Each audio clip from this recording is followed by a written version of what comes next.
Hi friends. Today's our topic is JIB, Indian Economy and Indian Financial System. అందులో Module C. Under that unit number 21. That is second topic అనుకోండి. Indian Banking Structure. ఇందులో అసలు యాక్చువల్గా what is banking? బ్యాంకింగ్లో banking అనేది దేన్ని అంటారు? Definition మాట్లాడండి. అంటే ఇందులో బిఆర్ యాక్ట్ అని చెప్పేసి బ్యాంకింగ్ రెగ్యులేషన్ యాక్ట్ అనేది ఉంది, బిఆర్ యాక్ట్. ఆ బిఆర్ యాక్ట్లో కొన్ని సెక్షన్స్, ఇంపార్టెంట్ సెక్షన్స్ ఉంటాయి. ఈ ఇంపార్టెంట్ సెక్షన్స్ అన్ని కూడా డిఫైన్ చేసినాయి, ప్రతి దాన్ని కూడా డిఫైన్ చేసినాయి. చాలా ఇంపార్టెంట్ ఎగ్జామ్ పాయింట్ ఆఫ్ వ్యూలో అని గుర్తుపెట్టుకోవడమే. 5B, 5C ఈ రెండు కూడా చాలా ఇంపార్టెంట్ బేసిక్ సెక్షన్స్ మాట్లాడే. బిఆర్ యాక్ట్లో సెక్షన్ 51B అన్న 5B అన్న ఒకటే. ఇది ఏం చెప్తుంది అంటే, as per this section banking అనేది ఏమిటి అనేది డెఫినేషన్. దాని ప్రకారం accepting for the purpose of lending, అంటే మన పబ్లిక్ నుంచి డిపాజిట్స్ యాక్సెప్ట్ చేయడం. ఆ యాక్సెప్ట్ చేసిన అమౌంట్ లెండింగ్ చేయడం కానీ లేదంటే ఇన్వెస్ట్మెంట్ చేయడం కానీ చేయొచ్చు. చేస్తూ ఈ డిపాజిట్ చేసిన పబ్లిక్ ఎప్పుడైనా కనుక డిమాండ్ చేసి అడిగితే, అంటే పేయబుల్ బ్యాక్ ఆన్ డిమాండ్. ఎలా డిమాండ్ చేస్తారంటే, మళ్ళీ వేసిన డబ్బులు మళ్ళీ చెక్కో లేకపోతే విత్డ్రాయల్ ఫార్మ్ ఇచ్చిన డబ్బులు కావాలంటారు. ఓకే, సో ఆ రకంగా విత్డ్రాల్ చేసుకున్నప్పుడు చెక్ ద్వారా కానీ డ్రాఫ్ట్ ద్వారా కానీ ఆర్ ఎనీ అదర్ మీన్స్లో కానీ అయితే కనుక, so this entire process is called అయితే బ్యాంకింగ్. అంతే అండి. డెఫినేషన్స్లో మనం మార్చడానికి ఏమి లేదు.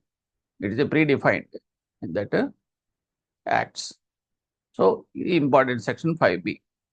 5C అనేది ఏం చెప్తుందంటే, బిఆర్ యాక్ట్లో ఉన్న 5C సెక్షను, బ్యాంకింగ్ అనేది బిజినెస్. ఆ బిజినెస్ అనేది ఒక కంపెనీ రూపంలో మాత్రమే చేయాలి.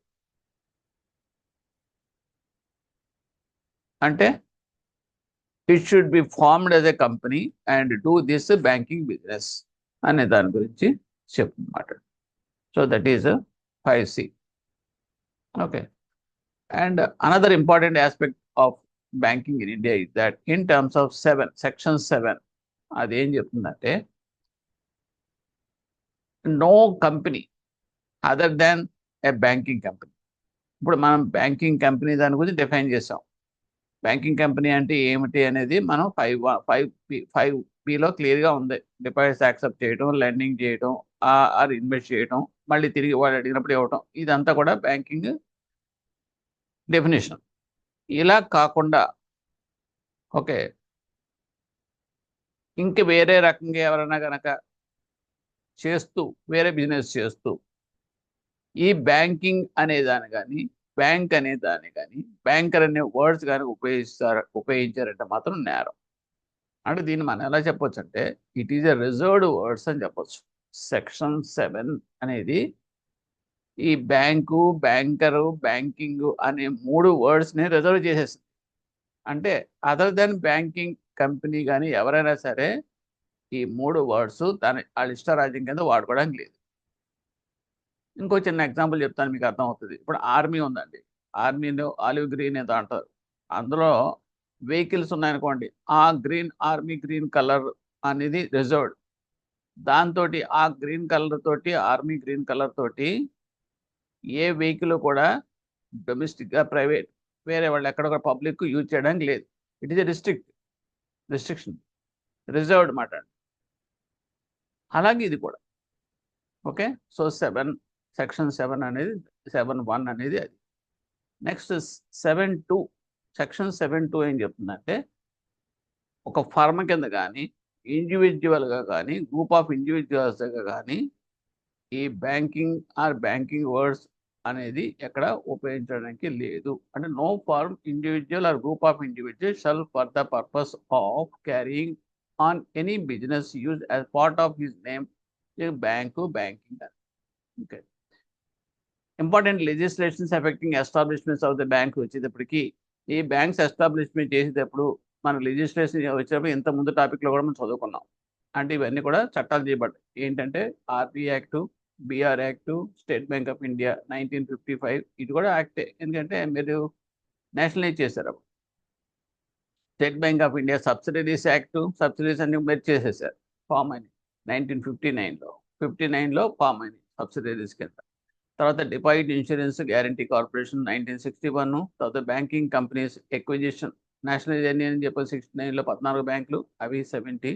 ఆ తర్వాత 6 బ్యాంక్స్ 1980లో నేషనలైజ్ అయినాయి. So these are under acquisition and transfer of undertakings act అన్నమాట, బ్యాంకింగ్ కంపెనీస్. అలాగే స్టేట్ బ్యాంక్ రిపీటెడ్ అమెండ్మెంట్ 2018లో మొత్తం బ్యాంక్స్ అన్ని కూడా కలిపేశారు. మొత్తం ఈ subsidiary banks plus State Bank of ఇండియాలో కలిపేసి ఒకటే బ్యాంక్ చేశారు. సో ఇవన్నీ కూడా different legislations affected up to now. Next we are coming to the types of banks వస్తే కనుక షెడ్యూల్ బ్యాంక్స్ అనేది వింటాం. ఏంటి, దేని షెడ్యూల్ బ్యాంక్ అంటాం? And non schedule banks, schedule banks. Schedule banks అంటే ఏంటి అంటాం అంటే, Reserve Bank of India Act, RBI Act 1934లో సెకండ్ షెడ్యూల్లో ఏ బ్యాంక్ అయితే ఇంక్లూడ్ అవుతుందో దాన్ని షెడ్యూల్ బ్యాంక్ అంటాం. మనం చాలా అంటాం, కామన్గా మాట్లాడతాం schedule bank, schedule bank. Schedule banks అనేది కొన్ని ప్రీ కండిషన్స్ సాటిస్ఫై అయితేనే that will be called as schedule bank. ఏంటి ఆ ప్రీ కండిషన్స్ అంటే, ఆ ప్రీ కండిషన్స్ ఎక్కడ పెట్టాడు? Second schedule of reserve Bank of India Act, RBI యాక్ట్లో ఉంటాయి. ఏమిటి చూద్దాం. ఒకటి ఏంటంటే, పీడప్ క్యాపిటల్. ఏ బ్యాంక్ యొక్క పీడప్ క్యాపిటల్ అయినా సరే must not be less than 5 lakhs. 5 lakhs తక్కువ ఉండకూడదు. అంటే 5 lakhs అంతకని ఎక్కువే ఉండాలి. అంటే 5 lakhs తక్కువ ఉంటే ఏమవుతుందంటే నాన్ షెడ్యూల్ బ్యాంక్ అయిపోతుంది. సో మినిమం పేడప్ క్యాపిటల్ అనేది 5 lakhs and more. First condition satisfy అవ్వాలి. రెండవది ఏంటంటే, ఈ షెడ్యూల్లో ఉన్న దానికి ఎలిజిబిలిటీ ఏంటంటే, they are eligible for loans from Reserve Bank of India at bank. అంటే రిజర్వ్ బ్యాంక్ ఆఫ్ ఇండియా నుంచి ఫండ్స్ బారో చేసుకోవచ్చు. బారో చేసుకునే ఫెసిలిటీ ఆ పర్టికులర్ బ్యాంక్కి ఉంటుంది. ఓకే, అదే at the rate of bank rate ప్రకారం. మూడవది ఏంటంటే, it can be a membership of clearing houses. Clearing house అంటే ఆర్బీఐ క్లియరింగ్ హౌస్ అంటాం చూడండి. ఆ క్లియరింగ్ హౌసెస్లో ఆటోమేటిక్గా ఓ మెంబర్ కింద వాళ్ళకి మెంబర్షిప్ ఇస్తారు. ఈ 3 కండిషన్స్ కూడా వాళ్ళు లాభం పొందుతారు. మరి కరెక్ట్ అలా అని చెప్పేసి షెడ్యూల్ అందరం ఉండిపోవచ్చా అంటే, దానికి రిజర్వ్ బ్యాంక్ ఆఫ్ ఇండియా మళ్ళీ కొంచెం వాళ్ళ మెడకు తాడేస్తుంది. అదేంటంటే, ఈ 3 కండిషన్స్ నేను ఇస్తాను, మీ ఫెసిలిటీస్ ఒక రకంగా చెప్పాలంటే we are extending good facilities of these 3, but you have to follow some conditions from Reserve Bank of India. ఏంటి అంటే ఎస్ఎల్ఆర్, సిఆర్ఆర్ మెయింటైన్ చేయాలి చెప్పినట్టుగాను, ఆడిట్ ఇన్స్పెక్షన్స్ ఉంటాయి, ప్రయారిటీ సెక్టార్లకు ఇవ్వాలి. సో ఇవన్నీ కూడా రిజర్వ్ బ్యాంక్ ఆఫ్ ఇండియా పెట్టిన కండిషన్స్, అవి సాటిస్ఫై అవ్వాలి. సో అంటే మ్యూచువల్గా ఉంటాయి అన్నమాట బెనిఫిట్స్ అనేది. సో ఎవరైతే ఇంట్రెస్ట్గా ఉంటే కనుక ఇద్దరికి ఉపయోగపడేలాగా then they can include in that second schedule. అదే చెప్తాను. ఆ రకంగా ఏంటంటే జనరల్గా మనకి అన్ని బ్యాంక్స్ కూడా సెకండ్ షెడ్యూల్లోనే ఉంటాయి. అవి ఏంటంటే ఎగ్జాంపుల్ చెప్పాడు, RRBs, Citibank, foreign banks, HDFC banks and State Bank, ఇవన్నీ కొన్ని examples they have mention here. Okay, ఇకపోతే షెడ్యూల్ బ్యాంక్స్ ఇక్కడ టేబుల్ స్ట్రక్చర్ ఇస్తే షెడ్యూల్ బ్యాంక్స్లో ఏముంటాయి బ్రాడ్గా అంటే, ఈ గ్రాఫికల్ రిప్రజెంటేషన్ చూడండి. Commercial banks, cooperative banks. Schedule బ్యాంక్స్లో ఉండేది 2 కేటగిరీస్ ఉంటాయి, commercial banks, 2 cooperative banks. Commercial banks అంటే ప్రాఫిట్ ఓరియంటేషన్గా ఉంటుంది. దాంట్లో ఏంటి పబ్లిక్ సెక్టర్ బ్యాంక్స్ వస్తాయి, ప్రైవేట్ సెక్టర్ బ్యాంక్స్ వస్తాయి, ఫారిన్ బ్యాంక్స్ వస్తాయి, లోకల్ ఏరియా బ్యాంక్స్ వస్తాయి, ఆర్ఆర్బీస్ వస్తాయి, పేమెంట్ బ్యాంక్స్ వస్తాయి, స్మాల్ ఫైనాన్స్ బ్యాంక్స్. అంటే చూసిన వెంటనే మీకు గుర్తుండేలా కూడా మీకు వీలుగా ఉంది స్ట్రక్చర్. కోఆపరేటివ్ బ్యాంక్స్ వచ్చేటప్పటికి state cooperative banks, district cooperative banks and urban cooperative banks, ఇవన్నీ కూడా coming under the cooperative banks group. Okay, but అల్టిమేట్గా షెడ్యూల్ బ్యాంక్స్లోకి ఈ కేటగిరీస్ అన్న వస్తాయి, satisfying of these 3 conditions. Next non schedule banks అంటే అవి కానివే. సింపుల్గా చెప్పాలంటే paid up capital less than 5 lakhs. So definitely it is a non-scheduled banks and not eligible to affect the borrowing from money. RBI నుంచి borrow చేసే capacity eligibility ఉండదు, because it will be continuing as a non-scheduled bank కాబట్టి they are not eligible to borrow from that Reserve Bank of India. అలాగే cleaning హౌస్లో దానికి membership ఉండదు, అంటే వేరే బ్యాంకుల ద్వారా చేసుకోవాలి తప్పితే క్లీనింగ్ యాక్టివిటీస్ తన మెంబర్షిప్ కింద ఉండి పార్టిసిపేట్ చేయడానికి అవకాశం లేదు. సో ఇవన్నీ కూడా మీకు they are losing of these benefits. Okay, next ఏంటంటే unlike schedule banks they are not entitled to borrow. ఇది అయిపోయింది కదా, కానీ ఎమర్జెన్సీ సిచ్యువేషన్స్లో మాత్రం రిజర్వ్ బ్యాంక్ ఆఫ్ ఇండియా నుంచి బారో చేసుకో. అది ఒకటి ఉంది. నాన్ షెడ్యూల్ బ్యాంక్స్ నార్మల్గా అయితే కనుక రిజర్వ్ బ్యాంక్ ఆఫ్ ఇండియా నుంచి బారో చేసుకోవడానికి అవకాశం లేదు bank rate. But in case of emergency or abnormal circumstances అయితే కనుక బారో చేసుకునే అవకాశం మాత్రం రిజర్వ్ బ్యాంక్ ఆఫ్ ఇండియా నుంచి ఉంది. నెక్స్ట్ ఇవన్నీ examples. Bengaluru city cooperative bank limited, Bengaluru Baroda city cooperative bank limited, ఇవన్నీ కూడా నాన్ షెడ్యూల్ బ్యాంక్స్కి ఎగ్జాంపుల్స్. Next commercial banks. దేన్ని కమర్షియల్ బ్యాంక్స్ అంటాం? సింపుల్గా చెప్పాలంటే profit. Commercial banks refer to the both schedule banks and non schedule banks. Schedule బ్యాంక్స్లోనూ non schedule బ్యాంక్స్లోనూ కలిపే ఉంటాయి కమర్షియల్ బ్యాంక్స్ అనేవి. ఇవన్నీ కూడా ఎవరు రెగ్యులేట్ చేస్తారు? Regulator under BR Act 1949. ఈ రెడ్ మార్క్లో ఉన్నాయని కూడా ఇంపార్టెంట్ పాయింట్స్ అండి, exam point. Next commercial banks అనేది ఏంటంటే it is only profit generating, profit based banks మాట. The primary engage in that acceptance of deposits and extend loans to the public. అది మామూలే. ప్రైమరీలీ ఎంగేజ్ ఈ commercial banks అన్ని కూడాను deposits స్వీకరించడం, advances ఇవ్వడం, అంతే కదా. 10% ఇస్తానని చెప్పి డిపాజిట్ దగ్గర నుంచి ఫండ్స్ తీసుకుంటారు. 14%, 15% ఇస్తారు. సో డిఫరెన్స్ ఆఫ్ దిస్ 4%, 5% కదా ప్రాఫిట్ వాళ్ళకి. అంతే, simple. Because they are doing business only. Next commercial banks are 3 types. Commercial బ్యాంక్స్లో రకాలు ఏంటంటే 3 రకాలు ఉంటాయి. Public sector banks, private sector banks, foreign banks. Okay, ఇక్కడ పబ్లిక్ సెక్టర్ బ్యాంక్స్ అంటే ఏమిటంటే గవర్నమెంట్ షేర్ కనుక more than 50% that is public sector bank. Private sector bank అంటే suppose the share of that total capital is more than 50% private ప్లేస్మెంట్లో ఉంటే కనుక that is private person promoter దగ్గర ఉంటే కనుక దాన్ని private sector bank. Foreign bank అంటే foreign stake కూడా 51% ఉంటే కనుక 50% కన్నా ఎక్కువ. సో ఎగ్జాంపుల్స్ ఏదో ఇచ్చాడు అనుకోండి ఇక్కడ. నెక్స్ట్ ఇవేంటంటే మెర్జర్స్. రీసెంట్ మెర్జర్స్ ప్రకారం bank of Baroda, Dena bank, Vijaya bank, ఈ 3 కలిపి బ్యాంక్ ఆఫ్ బరోడా. తర్వాత Punjab national bank, oriental bank of commerce plus united bank of India కలిపి పంజాబ్ నేషనల్ బ్యాంక్లో మెర్జ్ అయింది. తర్వాత union bank of India, Andhra bank, corporation bank కలిపి union bank of India merge అయింది. అలా Canara bank, syndicate bank Canara బ్యాంక్లో అయింది.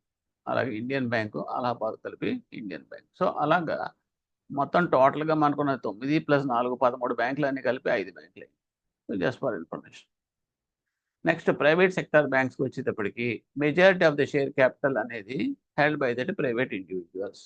సింపుల్గా మనం చెప్పుకున్న మెజారిటీ అంటే 50% కన్నా ఎక్కువ అని అర్థం. These banks are registered as companies with limited liabilities. ఏ బ్యాంకింగ్ కంపెనీ అయినా సరే జనరల్గా ఇప్పుడు వచ్చే బ్యాంక్స్ అన్నీ కూడా, అది పబ్లిక్ సెక్టర్ బ్యాంక్ కావచ్చు, private sector bank, companies act ప్రకారం రిజిస్టర్ అవుతాయి. Okay, so it is must, because it is a company. Banking అనేది ఒక కంపెనీ కాబట్టి. ప్లస్ ఎప్పుడైతే కంపెనీ కింద యాక్ట్ అవుతుందో పబ్లిక్ లిమిటెడ్ కంపెనీ కిందే. ఎందుకు అంటే బికాజ్ పబ్లిక్ నుంచి వాళ్ళు పబ్లిక్ ఇష్యూకి వెళ్తున్నారు, పబ్లిక్ నుంచి మొబిలైజ్ చేస్తున్నారు షేర్స్. ఓకే, అండ్ లయబిలిటీకి వచ్చేటప్పటికి it is a limited liability. Limited అని అన్నామంటే దాని అర్థం ఏంటంటే కంపెనీ సో XYZ లిమిటెడ్ అంటే ఏంటంటే the liability of that company is limited. Example అంటే ICICI బ్యాంకు, ICICI బ్యాంక్ అని. Next old private banks having net worth of less than 50 crores. ఇది old private banks ఉన్నాయి. మనం we are discussing about the private sector banks గురించి మాట్లాడుకుంటున్నాం. అందులో రెండు sets ఉన్నాయి. ఇప్పుడు కొత్తగా వచ్చే న్యూ జనరేషన్ ప్రైవేట్ బ్యాంక్స్ అంటాం. ఓల్డ్ జనరేషన్ ప్రైవేట్ బ్యాంక్స్ ఏంటి అంటే కరూర్ వైశ్య బ్యాంకు, తర్వాత లక్ష్మీ విలాస్ బ్యాంకు, ఇవన్నీ కూడా ఓల్డ్ ప్రైవేట్ సెక్టర్ బ్యాంక్స్ మాట. కానీ అవి ఇప్పుడు క్యాపిటల్ అనేది, దాని నెట్వర్త్ అనేది పెంచమని చెప్పేసి ప్రెషర్ ఉంది.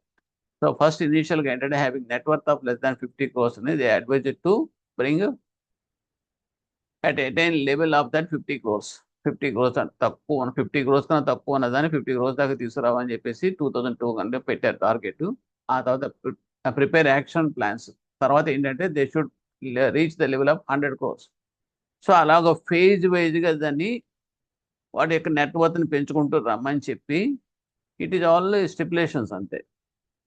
చివరికి దాన్ని ఎక్కడి దాకా తీసుకొచ్చారంటే ఇప్పుడు ఈ రోజుకి మినిమం క్యాపిటల్ ఎంత ఉండాలంటే 500 crores తీసుకురావాలి. సో నా దాన్ని బట్టి ఏమవుతుందంటే 500 crores అనేది ఇప్పుడు నా at present minimum share capital, minimum capital, paid-up capital.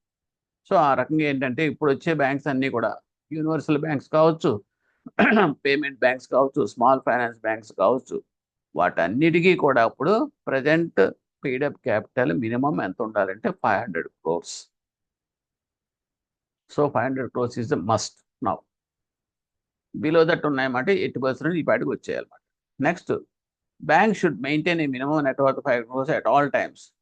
500 crores minimum ఉంటూ that should be maintain at all times. ఇంకా అంతకన్నా తగ్గకూడదు. ఓకే. నెక్స్ట్ తర్వాత, ఈ ప్రైవేట్ సెక్టర్ బ్యాంక్స్లో ఉన్నది ఏంటంటే resident individuals having 10 years of experience in bank. ఎవరైనా సరే ప్రైవేట్ బ్యాంక్ పెట్టుకోవాలంటే పెట్టుకోవచ్చు, but they should have experience of 10 years that to resident individuals only. అంటే నాన్ రెసిడెంట్స్ ఎన్ఆర్ఐస్ పెట్టడానికి లేదు. ఎక్స్పీరియన్స్ అండ్ బ్యాంకింగ్ అండ్ ఫైనాన్స్లో ఎక్స్పీరియన్స్ ఉంటుంది. తర్వాత నెక్స్ట్, లార్జ్ ఇండస్ట్రియల్ హౌసెస్ అలా అని చెప్పేసి పెద్ద పెద్ద ఇండస్ట్రియల్ హౌసెస్ ఉంటాయి, రిలయన్స్ అని టాటా అని. వీళ్ళు మాత్రం డైరెక్ట్గా బ్యాంకులు పెట్టడానికి అవకాశం వాళ్ళకి లేదు. డైరెక్ట్గా బ్యాంకులు పెట్టడానికి లేదు, not eligible. But they can invest up to 10% in the banks. Bank public ఇష్యూకి వెళ్ళినప్పుడు క్యాపిటల్లో మాత్రం 10% వరకు మాత్రం వాళ్ళు ఇన్వెస్ట్ చేయొచ్చు. But they should not be promoters, owners అవడానికి మాత్రం అవకాశం లేదు. ఎవరికి? Large industrial houses. Next, foreign sharing limit వచ్చేటప్పుడు ఎఫ్డిఐకి వచ్చేటప్పటికి ప్రజెంట్లీ మ్యాక్సిమమ్ ఈ 74%. Any foreign institutional share holding ఏమైనా చేయాలనుకుంటే బ్యాంకింగ్లో, ఓకే, గైడ్లైన్స్, గవర్నమెంట్ గైడ్లైన్స్ ప్రకారం 74% వరకు మాత్రమే వాళ్ళు ఇన్వెస్ట్ చేయొచ్చు క్యాపిటల్లో. అంతగానే ఎక్కువ దాటి చేయడానికి లేదు. Business plan submitted by the applicant should be viable and bring out how the bank intends to achieve financial inclusion. ఏదైనా బ్యాంక్ కనుక ప్రైవేట్ సెక్టార్లో పెడదాం అనుకుంటే కనుక first of all they should give the business plan ఇవ్వాలి, and that should be viable. అది వయబుల్గా ఉండాలి, అంటే నెరవేరేలాగా ఉండాలి. ఆ టార్గెట్స్, ఎయిమ్స్ అన్ని కూడా ఏదో వేగ్గా ఇచ్చేయడం కాదు, plan of action. At this, another thing is they have to explain how they will achieve the financial inclusion. అలాగే అచీవ్ అవ్వాలి అనేది కూడా వాళ్ళు ఎక్స్ప్లెయిన్ చేసి చెప్పాలి. ఈ మూడు సాటిస్ఫై అయినప్పుడు మాత్రమే they will get the licence for under private sector to establish that bank. Next, the bank should have its shares listed in that stock exchange. ఒకసారి కనుక లైసెన్స్ ఇచ్చి ప్రైవేట్ బ్యాంక్స్ కింద కనుక స్టార్ట్ అయితే కనుక, ఓకే, వాళ్ళు వితిన్ 6 years లోపల stock ఎక్స్చేంజ్లో వాళ్ళు షేర్స్ లిస్ట్ చేసేయాలి within a period of 6 years from the time its commences it business commence చేసిన దగ్గర నుంచి 6 years లోపల వాళ్ళు లిస్ట్ చేయాలి shares. The bank should open at least 25% of it branches and banked areas. ఇది కంపల్సరీ కండిషన్స్. ఎందుకంటే ఎవరికైనా ఫ్రెష్గా బ్యాంక్ కావాలి, లైసెన్స్ కావాలనుకుంటే కనుక ఇది ఒక నిబంధన. ఏంటంటే వాళ్ళు ఎక్కడ పడితే అక్కడ మెట్రోలోనే వాటిని ఓపెన్ చేసుకుంటారు. కాబట్టి వాళ్ళకు కండిషన్ ఏంటంటే కనీసం 25% బ్రాంచెస్ అన్నీ కూడా అన్బ్యాంక్డ్ రూరల్ ప్లేసెస్లో ఉండాలి. అంటే బ్యాంకింగ్ అనే దానికి చాలా దూరంగా స్కాటర్ అయిపోయిన ప్లేసెస్ ఉన్నాయి, కొండల్లోనూ కోణల్లోనూ బ్యాంకులే లేవు. అటువంటి ప్లేసెస్లో వాళ్ళు 25% ఆఫ్ ఇట్స్ బ్రాంచెస్ ఓపెన్ చేయాలి, pre condition. Next, another thing is priority sector targets must and షుడ్గా వాళ్ళు రీచ్ అవ్వాలి. So these are the conditions for private sector banks ఎవరైనా సరే స్టార్ట్ చేయాలనుకుంటే. Next, foreign banks. Foreign banks అని మనకు తెలియదు ఏముంది, Citi bank, American Express bank, standard, ఇవన్నీ కూడా ఎగ్జాంపుల్స్ ఆఫ్ ఫారిన్ బ్యాంక్స్. అవన్నీ ఏంటంటే ఫారిన్లో వాళ్ళ యొక్క రిజిస్టర్ ఆఫీస్ ఉంటుంది, బ్రాంచెస్ మాత్రం మన దగ్గర ఉంటాయి. దట్టు ఆర్బీఐ పర్మిషన్స్ ఇస్తాయి వాళ్ళకి బ్యాంకింగ్ ఆపరేషన్ చేసుకోవడానికి. మన ఇండియాలో ఆ రకంగా ఎస్టాబ్లిష్ అవుతాయి ఇవన్నీ కూడా. లేకపోతే factors which are considered while granting approval. RB కనుక అప్రూవల్ ఇవ్వాలనుకుంటే ఫారిన్ బ్యాంక్స్కి for operating in India, conditions ఏంటి అంటే economic and political linkages of India with the home country of that foreign country. అంటే మన కంట్రీ తోటి ఆ పర్టికులర్ కంట్రీకి సంబంధ భావ్యాలు ఉండాలి, అంటే కనెక్షన్స్ ఉండాలన్నమాట. అంటే ట్రేడ్ కావచ్చు, లేకపోతే ఇంకే రకాల కావచ్చు. అంటే they should be some relation. Okay, అది ఉన్నప్పుడు మాత్రమే we will give that permissions to do the transaction, to establish that their branches in our country for operations also. And the reciprocity of the trade and other business with that, అదే చెప్పాను కదా, trade కానీ businesses కానీ లేదంటే ఇంకా other political linkages కానీ economic linkages కానీ ఏదైనా సరే పర్మిటెడ్ హోమ్ కంట్రీ తోటి ఉండాల్సింది, must, pre condition. Financial soundness of the applicant foreign country. అలాగే ఆ ఫారిన్ బ్యాంక్ ఉంచండి, ఆ ఫారిన్ బ్యాంక్ యొక్క ఫైనాన్షియల్ కండిషన్ బాగుండాలి. ఎందుకంటే అది మన దగ్గర బ్రాంచ్ ఓపెన్ చేస్తుంది. రేపొద్దున అక్కడ ఆ కంట్రీలో కనుక సౌండ్ బ్యాంక్ కాకుండా ఫెయిల్ అయింది అనుకోండి, ఇక్కడ ఉన్న వీళ్ళతో మనం పెట్టుకున్న బిజినెస్ ట్రాన్సాక్షన్స్ అన్ని కూడా మనం కూడా దెబ్బతింటాం కదండి. అందు గురించి ఏంటంటే ఫస్ట్ దట్ బ్యాంక్, ఏదైతే ఫారిన్ బ్యాంక్ మన దగ్గర ఆపరేట్ చేసి మన ఆపరేషన్స్ చేసి మన కంట్రీలో బ్రాంచెస్ ఓపెన్ చేస్తానంటుందో దాని యొక్క ఫైనాన్షియల్ సౌండ్నెస్ అనేది బాగుండాలి. దాన్ని మనం చెప్పాలంటే రేటింగ్ అని కూడా చెప్పొచ్చు. Next ownership pattern of that applicant bank. అలాగే అప్లై చేసే విధానం, ఓనర్షిప్ ప్యాటర్న్ అంతా కూడా మనకి అప్లికెంట్ బ్యాంక్ కింద మొత్తాన్ని సాటిస్ఫై అవ్వాలి. International home currency making rating of that applicant, ఎవడైతే అప్లై చేస్తున్నాడో ఆ పర్టికులర్ అప్లికెంట్ బ్యాంక్ ఇది రేటింగ్ కూడా మనం చూస్తాం. సో ఇలాగా international presence of that applicant bank, ఆ ఇంటర్నేషనల్గా వాళ్ళ యొక్క ప్రెజెన్స్ కూడా ఉండాలి. అంటే వేరు వేరు చోట్ల కూడా వాళ్ళ యొక్క ప్రెజెన్స్ ఉందనుకోండి మనకు లాభం. ఎందుకంటే we are doing transactions in that particular bank కాబట్టి అవి మిగతా కంట్రీస్ కూడా మనకి వీలుగా ఉంటుంది. ఏదో ఒక 1 to 1 కింద అనుకోండి, మిగతా కంట్రీస్ ప్రతిదానికి మనం ఓపెన్ చేసుకోలేం.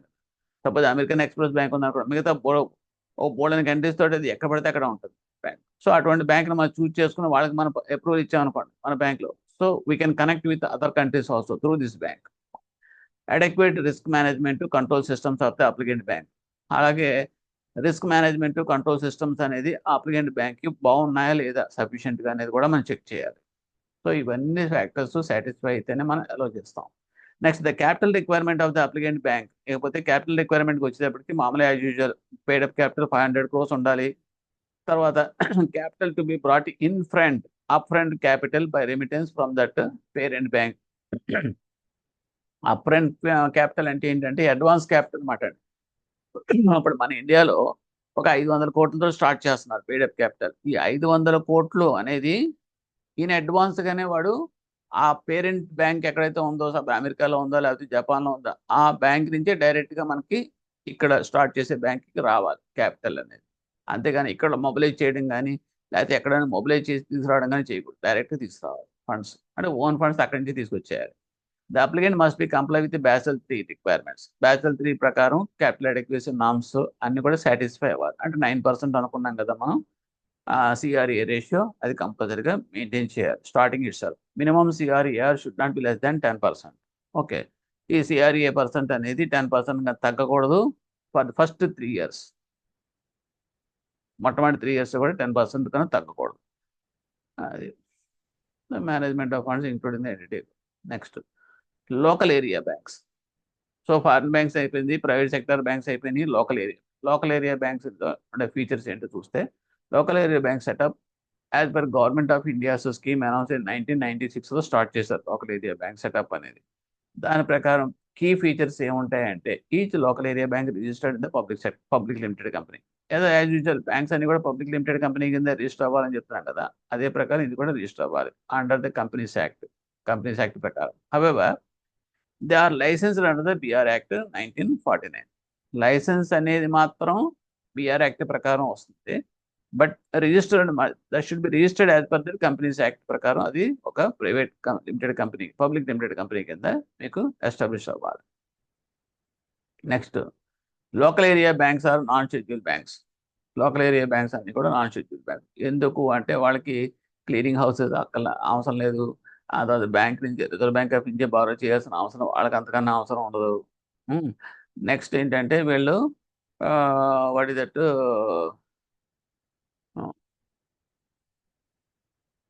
ఆపరేషన్స్ అన్నీ కూడా చాలా తక్కువగా ఉంటాయి. లోకల్ డొమెస్టిక్ ఆపరేషన్సే కాబట్టి రూరల్ అర్బన్ ప్లేసెస్ నుంచి వాళ్ళు మొబిలైజ్ చేస్తారు కాబట్టి ఫండ్స్ వాళ్ళకి అంత డీప్గా వెళ్ళాల్సిన అవసరం. So local area banks have jurisdiction over maximum of 3 continuous district. Important, maximum 3 districts కానీ దాటి వాళ్ళ జ్యూరిడిక్షన్ ఉండకూడదు, అదొక condition. And their basic function is, వాళ్ళ యొక్క బేసిక్ ఫంక్షన్ ఏంటంటే mobilise funds in rural and semi urban places. Funds అన్ని కూడా రూరల్ సెమీ అర్బన్ ప్లేసెస్ నుంచి మాత్రమే మొబిలైజ్ చేయాలి తప్పితే వాళ్ళ అర్బన్ ప్లేసెస్కి వెళ్ళకూడదు. మినిమం స్టార్ట్అప్ క్యాపిటల్ ఎంత ఉండాలి అంటే 5 crores, fixed rate 5 crores. So ఇక్కడ మిగతా అన్నిటికీ మన ఫారిన్ బ్యాంక్స్ అంటే 500 crores గుర్తుపెట్టుకోండి. ఇక్కడ దీనికి మాత్రం లోకల్ ఏరియా బ్యాంక్స్ మాత్రం 5 crores ఉంటే సరిపోతుంది. తర్వాత The family of the individual promoters are not allowed to keep more than 40% of the equity capital of the bank. అంటే ఫ్యామిలీ మెంబర్స్ ప్రమోటర్స్ ఉంటారు. ప్రమోటర్స్ యొక్క ఫ్యామిలీ మెంబర్స్ కనుక ఎవరైనా కనుక అందులో ఇన్వెస్ట్ చేయదలుచుకుంటే మాత్రం క్యాపిటల్ రూపంలో వాళ్ళది should not be more then 40% of that equity capital of the bank. ఎందుకు అంటే కనుక ఎంతకని దాటింది అనుకోండి ఫ్యామిలీ బిజినెస్ అయిపోతుంది, వాళ్ళే రూలింగ్ చేసేస్తారు. అందుగురించి ఈ కండిషన్స్ అన్ని పెట్టారన్నమాట. 40% దాటి ఎట్టి పరిస్థితుల్లోనూ కూడా families of that individual promoters ఉండకూడదు, ఒకే ఫ్యామిలీకి సంబంధించింది. NRI promoters could not be exceed more than 20%. ఒకవేళ కనుక ఎన్ఆర్ఐ ప్రమోటర్స్ ఎవరైనా ఉండాలంటే ఉంచవచ్చు, అంటే లోకల్ ఏరియా బ్యాంక్స్లో ఎన్ఆర్ఐస్ కూడా ప్రమోట్ చేయొచ్చు, కానీ their share should not be more than 20% of the total number of promoters. అంటే ఎన్ఆర్ఐ ప్రమోటర్స్ అనేది ఎప్పటికీ నెంబర్ అంటే ఎంతమంది అనేది, its number, not amount wise కాదు. Total number of promoters suppose 10 మంది ఉన్నారు అనుకోండి, సో ఎన్ఆర్ఐస్ ఎంత ఉండాలంటే 20% దాటకూడదు, కాబట్టి ఇద్దరే ఉండాలి. Okay. The local area banks are subject to prudential norms, అంటే ఐఆర్ఈఎస్సి నామ్స్, ఎన్పిఏ నామ్స్ అన్ని కూడా వీళ్ళకి వర్తిస్తాయి కంపల్సరీగా. Each local area bank allows to open branch in only one urban centre per district. ఒక జిల్లాలో ఒక అర్బన్ సెంటర్లో ఒక బ్రాంచ్ మాత్రమే పర్మిట్ చేస్తారు ఓపెన్ చేయడం, కానీ రెస్ట్ ఆఫ్ ద బ్రాంచెస్ అన్నీ కూడా కంపల్సరీగా రూరల్ అండ్ సెమీ అర్బన్లో మాత్రం ఓపెన్ చేయాలి. సో ఇప్పుడు ఏంటి, లోకల్ ఏరియా బ్యాంక్లో ఉన్న కండిషన్ ఏంటంటే అర్బన్ ప్లేసెస్లో ఒక డిస్ట్రిక్ట్కి ఒక అర్బన్ సెంటర్కి ఒక బ్రాంచ్ మాత్రమే పర్మిట్ చేస్తూ మిగతా రెస్ట్ అన్ని కూడా కంపల్సరీగా రూరల్ సెమీ అర్బన్లో వాళ్ళు కంపల్సరీగా ఓపెన్ చేయాలి. The functions of the local area banks ఏముంటాయి, ఫంక్షన్స్, మేజర్ ఫంక్షన్ అప్పటికీ వాళ్ళు చేయాల్సిన బిజినెస్ అంతా ఏంటంటే ఫైనాన్స్, అగ్రికల్చర్ ఫైనాన్స్ ఇవ్వాలి, అలైడ్ యాక్టివిటీస్ ఫైనాన్స్ చేయాలి, స్మాల్ స్కేల్ ఇండస్ట్రీస్కి ఇవ్వాలి, ఆగ్రో ఇండస్ట్రీస్కి ఇవ్వాలి, ట్రేడింగ్కి ఇవ్వాలి, నాన్ ట్రేడింగ్ యాక్టివిటీస్ అన్నీ ఎక్కడ ఇవ్వాలంటే rural and semi urban areas cover చేస్తూ ఇవ్వాలి. తర్వాత at least 40% of the total credit priority సెక్టర్కి ఇచ్చి తీరాలి. అందులో 12% వీకర్ సెక్షన్స్కి సబ్ టార్గెట్ రీచ్ అవ్వాలి. సో ఈ కండిషన్స్ అన్నీ కూడా ఎగ్జామ్కి important, and it is local ఏరియాలో కూడా పాయింట్స్. నెక్స్ట్కి వస్తే regional rural banks. Regional rural banks వచ్చేటప్పటికి ఇప్పుడు ఎస్టాబ్లిష్ చేసినాయి అంటే 1975 ఎస్టాబ్లిష్ చేశారు, అది కూడా నరసింహ కమిటీ. ఎందుకు అంటే రూరల్ అనేది ఎక్కువ ఉంది కాబట్టి రూరల్ సెమీ అర్బన్ ప్లేసెస్లో వాళ్ళకి కవర్ అయ్యేలాగా బ్యాంకింగ్ అనేది పెడితే బాగుంటుంది అని చెప్పేసి గ్రామీణ బ్యాంక్స్ సెటప్ అనేది తీసుకురావాలని చెప్పేసి అప్పుడు స్టార్ట్ చేశారు 75. ద కమిటీ వ్యూ ఏంటి అంటే ఇది needs of the rural areas. ఆ రకంగా ఏంటంటే కమర్షియల్ బ్యాంక్స్, కోఆపరేటివ్ బ్యాంక్స్ కన్నా ఆర్ఆర్బీస్ పెడితే కనుక ఇంకా ఫోకస్ అంతా కూడాను గ్రామీణ పరంగానే ఉంటుంది, కాబట్టి ప్యూర్లీ గ్రామీణ ఓరియంటెడ్గా ఉండాలనే ఉద్దేశంతో పెట్టింది. అప్పుడు కోఆపరేటివ్ బ్యాంక్స్ ఉన్నాయి, కోఆపరేటివ్ సొసైటీస్ ఉన్నాయి, అన్నీ ఉన్నాయి, కమర్షియల్ బ్యాంక్స్ ఉన్నాయి. ఉన్నప్పటికీ కూడా ఫోకస్ ఏరియా వైజ్గా ఆర్ఆర్బీ ఎస్టాబ్లిష్ చేశారు. Government of India promulgated in ordinance establish rural bank 1975. ఇదంతా ఓకే. తర్వాత 25 ఆర్ఆర్బీస్తో స్టార్ట్ చేసినాయి అండి. ఇది దీంట్లో ఉన్న పాయింట్స్ ఏంటంటే ఎవరికి చేయాలి ఈ రూరల్ ఆర్ఆర్బీస్, ఎవరికి చేస్తారంటే development of agriculture, trade, commerce, industry, and other productive activities in the rural areas. So credit and other facilities, particularly in the small and marginal farmers, is important. Small and marginal farmers ki agriculture labor ki artisans, small enterprises and individuals ki focus area lending law. Next objectives ఏమిటి అంటే bridging the credit gaps in the rural areas. Rural areas లో ఆ gaps fill up చేయాలి. అంటే gaps individual లెండింగే కాకుండా rural godowns అని, తర్వాత వారికి సంబంధించిన అగ్రికల్చర్ యాక్టివిటీస్ అని, కొత్త డెవలప్మెంట్ యాక్టివిటీస్, అంటే upliftment of that rural areas. అదొకటే కాకుండా రూరల్ ఏరియాస్ ఫోకస్గా పెడితే డెవలప్మెంట్ అంటూ చూపిస్తే వీళ్ళంతా కూడా అర్బన్ ఏరియాస్కి మైగ్రేట్ అవ్వాల్సిన పని ఉండదు అన్నమాట. అది to develop such measures which could restrict, అంటే ఆపొచ్చు the outflow of the rural deposits to urban areas. ఈ రూరల్ డిపాజిట్స్ అన్ని కూడా అర్బన్ ఏరియాస్ లెక్క లేకుండా ఆ డిపాజిట్స్ అక్కడే ఉంచి ఆ అమౌంట్ని లెండింగ్ రూపంలో అక్కడ ఉన్న పూర్ పీపుల్కి, స్మాల్ అండ్ మార్జినల్ ఫార్మర్స్, ఆర్టిజన్స్కి, అగ్రికల్చర్ లేబర్కి ఉపయోగపడేలా చేయడం. Next employment generation activities in rural. అక్కడ ఏంటంటే achieving these objects RRBs provide financial assistance different segments of the rural population engage. అక్కడ రూరల్ ప్లేసెస్లో కూడా అన్ఎంప్లాయీస్ ఉంటారు, తర్వాత చదువుకున్నవాడు, తర్వాత చేతి వృత్తులు చేసుకునేవాడు ఉంటారు, చిన్న చిన్న యాక్టివిటీస్ కావాల్సిన వాళ్ళకి ఫైనాన్షియల్ సపోర్ట్ కావాల్సిన వాళ్ళు ఉంటారు. కాబట్టి వాళ్ళ ఎంప్లాయ్మెంట్ జనరేషన్ అనేది కూడా చాలా ఇంపార్టెంట్. ఎంప్లాయ్మెంట్ జనరేషన్ లేకపోబట్టే వాళ్ళు అర్బన్ ప్లేసెస్కి వెళ్ళిపోతారు, మైగ్రేషన్. సో ఎప్పుడైతే విత్ ఇన్ దట్ రూరల్ ప్లేసెస్లో ఎంప్లాయ్మెంట్ జనరేట్ చేయగలిగే యాక్టివిటీస్ మనం పెంచుతామో ఆటోమేటిక్గా they will be retain there. అక్కడ నుంచి మనకు అవుట్ఫ్లో అనేది ఇంకా ఆగిపోతుంది అన్నమాట. అది objective. Areas of functioning of rural ఏరియాస్కి వచ్చేటప్పటికి ఏమవుతుందంటే RRBs can open it branches operate only in the jurisdiction of such district, ఆ పర్టికులర్ జిల్లా, state which have been notified the central government. Central government notify చేసిన ప్లేసెస్లో మాత్రమే అవి RRBs అనేది ఎస్టాబ్లిష్ చేయాలి. హెడ్ ఆఫీస్ అనేది ఆపరేషనల్ ఏరియా ఉంది. Operation head office in it's operational area, అది కూడా హెడ్ ఆఫీస్ కూడా వాళ్ళ యొక్క జ్యూరిడిక్షన్లో ఉన్న ఆపరేటెడ్ ఏరియాలో మాత్రమే ఉండాలి. Branch expansion is done as per the specific branch licensing policy. RBI licence policy ప్రకారం మామూలుగా బ్రాంచ్ లైసెన్స్ అనేది జరుగుతుంది. తర్వాత క్యాపిటల్ స్ట్రక్చర్ ఆఫ్ ద ఆర్బీఐకి వస్తే ఇది చాలా important point. Section 5 of the regional rural amendment act ప్రకారం ఆథరైజ్డ్ షేర్ క్యాపిటల్ ఎంత ఉండాలంటే 2000 crores ఉండాలి. గ్రామీణ బ్యాంక్ యొక్క ఆథరైజ్డ్ షేర్ క్యాపిటల్ 2000 crores. అందులో ఎవరి షేర్ ఎంత అంటే 50% ఏమో సెంట్రల్ గవర్నమెంట్, 15% ఏమో స్టేట్ గవర్నమెంట్, 35% ఏమో స్పాన్సర్ బ్యాంక్. అంటే ఏ బ్యాంక్ అయితే స్పాన్సర్ చేస్తుందో ఆ బ్యాంక్ యొక్క షేర్ 35% ఉండాలి. అమెండ్మెంట్కి వచ్చేటప్పటికి ఇప్పుడు the recent period contains enabling provision for raising of share capital from sources other than central government, state government, ఇవన్నీ కూడా హెల్ప్. ఇక్కడ ఏంటంటే central government sponsor bank together cannot be less than 51% of that paid up capital. ఇప్పుడు ఉన్న జరిగిన problems ఏంటంటే sponsor banks అనేది ఒకప్పుడు ఉంది. ఏ బ్యాంక్, ఇప్పుడు సిండికేట్ బ్యాంక్ ఉందనుకో, దానికి అదొక బ్యాంక్, గ్రామీణ బ్యాంక్ స్పాన్సర్ చేసింది. అలాగే ఆంధ్ర బ్యాంక్ ఉండేదంటే అదేమో గోదావరి గ్రామీణ బ్యాంక్ స్పాన్సర్ చేసింది. సో ఇలాగా ప్రతి bank, commercial bank, public sector బ్యాంక్కి ఒక గ్రామీణ బ్యాంకు ని స్పాన్సర్ చేయడం అనేది జరిగింది. కానీ ఇప్పుడు బ్యాంకులు అన్ని మెర్జ్ అయిపోయినాయి కాబట్టి కొన్ని గైడ్లైన్స్ మార్చి అమెండ్ చేశారు. ఆ రకంగా ఏముందంటే స్పాన్సర్ బ్యాంక్ అనేది ప్రకారం చూసుకుంటే కనుక స్టేట్ గవర్నమెంట్ కాకుండా చూసుకుంటే central government plus sponsor bank together అనేది cannot be less than 51% of that paid up capital. Important point అండి. ఎందుకంటే ఇంతకుముందు మనకి మామూలుగా చూస్తాం సెంట్రల్ గవర్నమెంట్ స్పాన్సర్ బ్యాంక్ ఎంత ఉందో, సెంట్రల్ గవర్నమెంట్ 50, స్పాన్సర్ బ్యాంక్ 85%. ఇప్పుడు ఏంటంటే ఇక్కడ రెండు కలిపి cannot be less than 51% of the paid up capital ఉండాలని చెప్పేసి ప్రీ కండిషన్ పెట్టారు. Further if the share holding of the state government in RRB is to be reduced below 15%. అలా చేస్తూ స్టేట్ గవర్నమెంట్ యొక్క షేర్ 15% ఉండేది, అది రెడ్యూస్ చేయాలన్నా కూడా చేసుకోవచ్చు. సో కొంచెం these are the changes. So cannot be less than, these two put together cannot be less than 51% of the paid up capital, and state government share 15% కన్నా తక్కువ కూడా మనం రిడ్యూస్ చేసే అవకాశం కల్పించారు. Next payment banks. పేమెంట్ బ్యాంక్స్కి వచ్చేటప్పటికి ఏముంటాయి? పేమెంట్ బ్యాంక్స్ ఆబ్జెక్టివ్ ఏంటి అంటే to take forward financial inclusion by offering banking and financial services to unbanked and under banked areas, helping the migrant labour force, low income houses and small enterprises.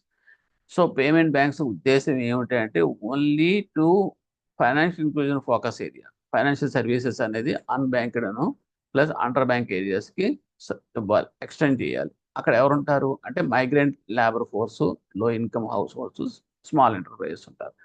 రిజిస్ట్రేషన్కి వస్తే కనుక under companies act register చేసుకోవాలి ఈ payment banks అన్నీ కూడాను. And ఇంక మిగతా applicable ఇవన్నీ కూడా గవర్నర్డ్ బై ఎవరండి, ఇవన్నీ ఎవరు మానిటర్ చేస్తారండి? ఇందులో ఈ పర్టికులర్ పేమెంట్ బ్యాంక్స్ని ఎవరు రెగ్యులేట్ చేస్తారంటే బీఆర్ యాక్ట్ రెగ్యులేట్ చేస్తే, ఆర్బీ యాక్ట్ రెగ్యులేట్ చేస్తే, foreign exchange management act and payment settlement system, ఈ 4 కూడా కంబైన్డ్గా లింకప్ అయ్యి ఈ పేమెంట్ బ్యాంక్స్ని రెగ్యులేట్ చేస్తాయి. నెక్స్ట్ ఫీచర్స్ ఏముంటాయి అంటే they are differential banks and not universal banks. అది యూనివర్సల్ బ్యాంక్స్ అంటే మొత్తం ప్రపంచం అంతా ఉండే బ్యాంకులు యూనివర్సల్ బ్యాంక్స్ అంటాం. But these not universal banks, only differentiated banks ఇవన్నీ కూడా. అంటే అన్ని అన్ని అన్ని ఫెసిలిటీస్ ఇవి చేయరు. ఇప్పుడు యూనివర్సల్ బ్యాంకింగ్ అంటే బ్యాంక్స్ అంటే అందులో క్లియరింగ్ ఉంటుంది, లాకర్స్ ఉంటాయి, చెక్ కలెక్షన్స్ ఉంటాయి, చెక్ ట్రాన్సాక్షన్, మొత్తం అన్ని రకాల ఫెసిలిటీస్, లోన్స్ ఉంటాయి, డిపాజిట్స్ అన్నీ ఉంటాయి.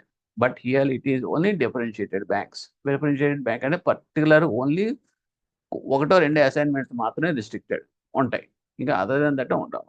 అంటే ఏంటంటే ఓన్లీ పేమెంట్స్ మాత్రమే ఉంటాయి ఇందులో. సో దీస్ ఆపరేట్ అనే స్మాలర్ స్కేల్. దీనికి కూడా లార్జ్ స్కేల్లో ఆపరేషన్స్ ఉండవు, అన్ని స్మాలర్ స్కేల్లోనే ఉంటాయి. దీనికి పేడప్ క్యాపిటల్ ఎంత అనేది important. 100 crores. 100 crores is the paid up capital. Minimum initial contribution of the promoter's paid up capital ఎంత ఉండాలి అంటే at least 40% for the first 5 years from the commencement of the business. అంటే initial contribution of the promoter to the paid up capital, ఎవరైతే promote చేస్తున్నారో వాడి యొక్క పేడ్ up capital ఎంత ఉండాలంటే కనుక 40%, at least 40% for the first 5 years. అంటే ఎవరైనా సపోజ్ జియో పేమెంట్ బ్యాంక్స్ అని వచ్చింది అంటే జియో వాడు ఏం చేస్తాడు, 40% పేడప్ క్యాపిటల్ 100 crores అనుకోండి. సో 40 crores వాడు వాడి యొక్క కంట్రిబ్యూషన్ కింద పెట్టాడు. అది కూడా ఎన్నాళ్ళు పెట్టాలంటే 5 years పాటు ఉంచాలి. మిగతాది ఎక్కడి నుంచి వస్తుంది అంటే మిగతా బయట నుంచి వస్తుంది, పబ్లిక్ నుంచి అని ఎక్కడి నుంచి రావచ్చు.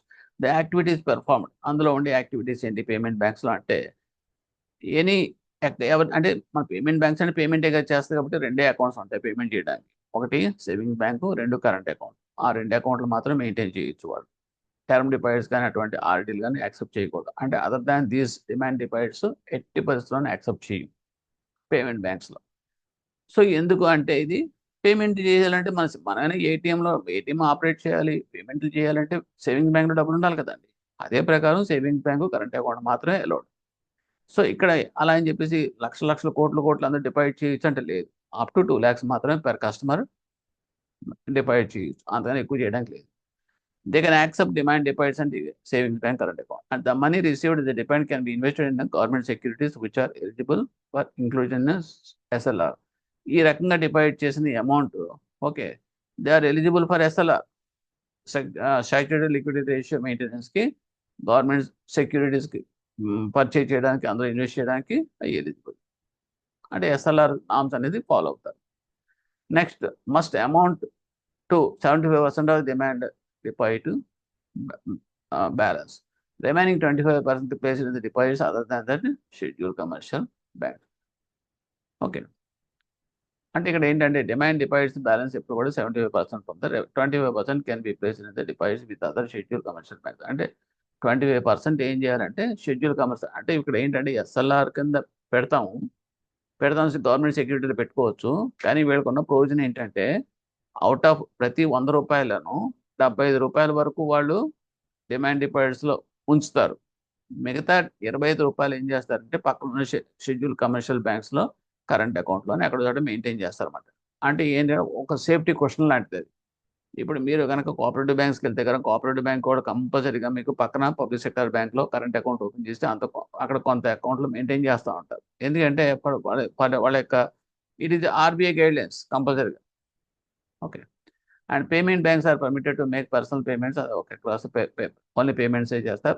అండ్ ది లోన్స్ ఇచ్చే బ్యాంకులు కాదు కాబట్టి నాట్ క్రెడిట్ కార్డ్స్ అనేది ఎలిజిబిలిటీ లేదు. క్రెడిట్ కార్డ్స్ ఎవరు లోన్స్ ఇవ్వడం కానీ క్రెడిట్ కార్డ్స్ ఇవ్వడం కానీ చేయరు.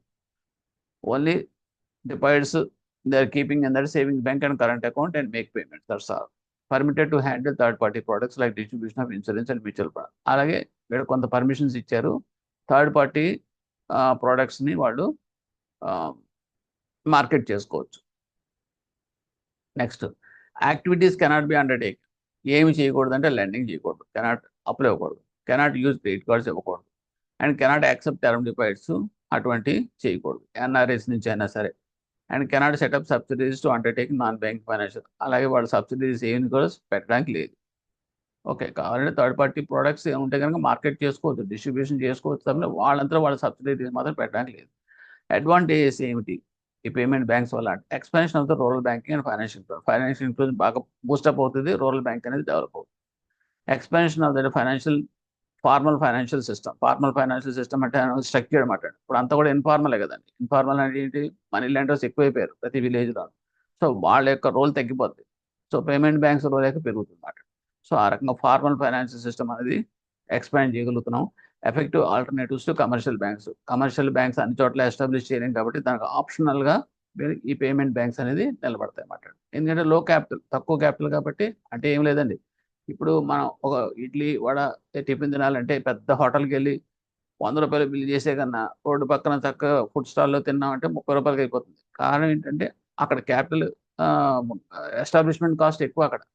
ఇక్కడ రోడ్డు మీద చిన్న బండే తోపుడు బండే కాబట్టి వాడికి అక్కడ మిగులుతుంది. అవటానికి same food same quality, but variation the price ఎందుకు వచ్చిందని because capital investment is low in this street food mobile van కానీ ఏదైనా కావచ్చు. సో అది మాట వేరియేషన్. ఆ రకంగా ఏంటంటే తక్కువ క్యాపిటల్ తోటి same services we can extend these through payment banks in the rural places and financial. Next small financial banks. So this another one object ఏంటంటే ఫర్దర్ ఫైనాన్షియల్ ఇంక్లూషన్. ఇంకా ఫైనాన్షియల్ ఇంక్లూజన్ పెంచడం కోసం ఏం చేసి ఇది కూడా లో క్యాపిటల్ తోటే, that means savings vehicle supply of credit to small, the only small finance అంటే finance is not payment. So finance చేయడం క్రెడిట్ అప్ ఇవ్వడం small business units, small and marginal ఫార్మర్స్కి, మైక్రో అండ్ స్మాల్ ఇండస్ట్రీస్కి and unorganised sector entities వీళ్ళందరికీ కూడా low cost operations technology తోటి high technology and low cost operation తోటి వీళ్ళందరికీ కూడా లోన్ ఫెసిలిటీ ఇవ్వడం. ఫీచర్స్ ఏంటి? ఎలిజిబుల్ ప్రమోటర్స్ ఎవరు ఉంటారు? రెసిడెంట్స్ ఎవరైనా సరే ప్రమోట్ చేసుకోవచ్చు. దీన్ని 10 years ఆఫ్ ఎక్స్పీరియన్స్ ఉండాలి. కానీ companies and societies owned and controlled by residents will be eligible to set up small financial banks. Companies అని కానీ సొసైటీస్ కానీ వాళ్ళు సెటప్ చేసుకోవచ్చు small financial banks. Existing non financial companies, existing NBFCs ఉన్నాయనుకోండి, వాళ్ళు కూడా ఈ స్మాల్ ఫైనాన్షియల్ బ్యాంక్స్ కింద లైసెన్స్ పొందొచ్చు. అలా మైక్రో ఫైనాన్స్ కంపెనీస్ కూడా మైక్రో ఫైనాన్స్ యాక్టివిటీ కంపెనీస్ కూడా వాళ్ళు స్టార్ట్ చేసుకోవచ్చు ఈ small financial banks licences. So capital requirement ఎంత ఉండాలంటే సేమ్ ఇందా పేమెంట్ బ్యాంక్ ఎంతో ఇది కూడా అంతే. మినిమం పేడప్ క్యాపిటల్ ఎంత అంటారు 100 crores ఒరిజినల్గా ఉండాలి. కానీ అది నెంబర్గా 200 crores తీసుకెళ్ళాలి. Except for those urban cooperative banks to get converted them into the small financial banks. Okay, so ఇనీషియల్గా 100 crores అనేది పేమెంట్ బ్యాంక్స్ ఉన్నట్టుగా, కానీ స్మాల్ ఫైనాన్షియల్ బ్యాంక్స్కి వెళ్ళాలి అనుకున్నప్పుడు మాత్రం 200 crores అది పెంచుకోవాలి. ఓకే, ప్రమోటర్స్ కంట్రిబ్యూషన్ ఎంత ఉంటుంది అంటే ప్రమోటర్స్ కంట్రిబ్యూషన్ వాళ్ళకి ఫస్ట్ 5 years అట్లీస్ట్ ఉండాలి, మినిమం కంట్రిబ్యూషన్ ఉండాలి. 40% ఆఫ్ ఆల్ ద టైమ్స్ అంటే ఇందాక మనం అనుకున్నట్టుగా 40% of the total capital stake అంతా కూడా పేడప్ క్యాపిటల్ అనేది వాళ్ళు హోల్డ్ చేయొచ్చు. అంతకని ఎక్కువ చేయడానికి లేదు. With in a period of 10 years maximum 20-30 years voting అంటే ఓటింగ్ రేట్స్ అనుకోండి. ఇది మ్యాక్సిమం లోన్ సైజు సింగిల్ అయితే కనుక expose, this is called as the limit exposures అన్నమాట. లోన్కి మనం ఇవ్వాలనుకున్నప్పుడు మాత్రం single borrower exposure, group borrower exposures అని అంటాం. ఇది కామన్గా అన్నింటిలోనూ వస్తుంది. ఇది పబ్లిక్ సెక్టర్ బ్యాంకులో కూడా ఇదే రేషియోస్ అనుకోండి. క్యాపిటల్ ఫండ్స్ ఉంటాయి చూడండి, ఆ క్యాపిటల్ ఫండ్స్లో 10% దాటి ఏ సింగిల్ బారోయర్కి అప్పు కింద ఇవ్వకూడదు. అలాగే గ్రూప్ అనుకోండి. సో గ్రూప్ అకౌంట్ అయితే కనుక క్యాపిటల్ ఫండ్స్లో 15% దాటి ఎవరికి కూడా ఆ గ్రూప్ అకౌంట్కి లోన్స్ ఇవ్వకూడదు. So these are the 2 conditions very important. Next cooperative బ్యాంక్స్కి వచ్చాం. కోఆపరేటివ్ బ్యాంక్స్కి వచ్చేటప్పటికి ఎగ్జిస్టెన్స్ ఏంటి? కోఆపరేటివ్ యాక్ట్, సొసైటీస్ యాక్ట్ అని ఉంది. దాని ప్రకారం ఎస్టాబ్లిష్ అవుతాయి ఈ కోఆపరేటివ్ బ్యాంక్స్ అన్నీ కూడాను. తర్వాత దీనికి ఏంటంటే దీని ఆర్గనైజేషన్ సెట్ సిస్టమ్ ఆఫ్ దీంట్లో ఏంటో రకాలు ఏముంటాయంటే primary cooperative societies and central cooperative banks and state cooperative banks అని ఉంటాయి. సో ఇక్కడ బ్రాంచెస్కి ఇచ్చాడు కోఆపరేటివ్ క్రెడిట్ ఇన్స్టిట్యూషన్స్లో. అర్బన్ కోఆపరేటివ్ బ్యాంక్స్కి వచ్చేటప్పుడు state cooperative banks and district central cooperative banks, urban cooperative banks. This is the branch. And రూరల్కి వచ్చేటప్పటికి రూరల్లో 2 ఉంటాయి. That is long term credit institutions అని అంటాం, షార్ట్ టర్మ్ క్రెడిట్ ఇన్స్టిట్యూషన్స్ అని 2 రకాలు, లాంగ్ షార్ట్. ఈ షార్ట్ టర్మ్ క్రెడిట్ ఇన్స్టిట్యూషన్ కింద వచ్చే స్టేట్ కోఆపరేటివ్ బ్యాంక్స్ వస్తాయి, డిస్ట్రిక్ట్ కోఆపరేటివ్ బ్యాంక్స్ వస్తాయి and primary cooperative credit societies అని వస్తాయి. So this is the branch architecture of this cooperative bank system. Next, we are coming to the difference between the cooperative banks and the commercial banks. Cooperative banks, commercial banks కి తేడా ఏంటి అంటే basic difference. Commercial bank అనుకోండి అన్ని services ఇస్తాం ఇందులో. Okay, అదే cooperative banks setup provide finance to agriculturist, rural industries and to trade and అంతవరకు ఇస్తాం. అంటే ఇక్కడ ఫారిన్ ఎక్స్చేంజ్ అటువంటి వీళ్ళు చేయలేరు. నెక్స్ట్ గవర్నింగ్ యాక్ట్కి వచ్చేటప్పుడు బిఆర్ యాక్ట్ ప్రకారం కమర్షియల్ బ్యాంక్ గవర్న్ చేయబడుతుంది, రూలింగ్ చేయబడుతుంది. కోఆపరేటివ్ బ్యాంక్ కోఆపరేటివ్ సొసైటీస్ యాక్ట్ని సెపరేట్గా దాని ప్రకారం అది కంట్రోల్ అవుతూ ఉంటుంది. Area of operations large commercial bank, ఇక్కడ చాలా small, with in that small restricted area మాత్రమే ఉంటుంది. Motivation of that operation profit అంతా కూడా ప్రాఫిట్ కింద ఉంటుంది కమర్షియల్ బ్యాంకు. కోఆపరేటివ్ బ్యాంక్ అంతా కూడా సర్వీస్ ఓరియంటెడ్గా ఉంటుంది. బారోయర్స్కి అంతా వస్తారంటే అకౌంట్ హోల్డర్స్, ఇక్కడ మెంబర్ అండ్ బారోయర్స్ అనేటప్పుడు కమర్షియల్ బ్యాంక్ అనేటప్పుడు అకౌంట్ హోల్డర్స్ వస్తారు. ఇక్కడ కోఆపరేటివ్ బ్యాంక్లో ఏంటంటే గ్రూప్ ఆఫ్ పీపుల్, ఫార్మర్స్ అనుకోండి, ఫార్మర్స్ కోఆపరేటివ్ సొసైటీ అంటే ఫార్మర్స్ అందరూ కూడా మెంబర్షిప్ అవుతారు. అందరూ కొంత మినిమం కార్పస్ ఫండ్ డిపాజిట్ చేసుకుంటారు వాళ్ళు. ఆ షేర్ హోల్డింగ్ అంట. ఆ షేర్ హోల్డింగ్ ప్రకారం ఆ members they can enjoy the facilities of banking. Deposits కావచ్చు, లేదంటే అప్పు కావచ్చు, ఏదైనా సరే వాళ్ళకి మాత్రమే కంపల్సరీగా వాళ్ళు మెంబర్ అయి ఉండాలి. అందుగురించి మెంబర్ షేర్ హోల్డర్స్ అంటాం. బయట వాళ్ళు ఎవరు కూడా చేయడానికి లేదు, కుదరదు. ఆ మెయిన్ ఫంక్షన్ ఏంటంటే accepting deposit from the public and grant. ఇక్కడ accepting from members and the public and granting loans to the farmers and small business. Banking services and offered to the area. So these are the broad variations, differences between the cooperative banks and the commercial banks. So with this, the topic is over. Thank you.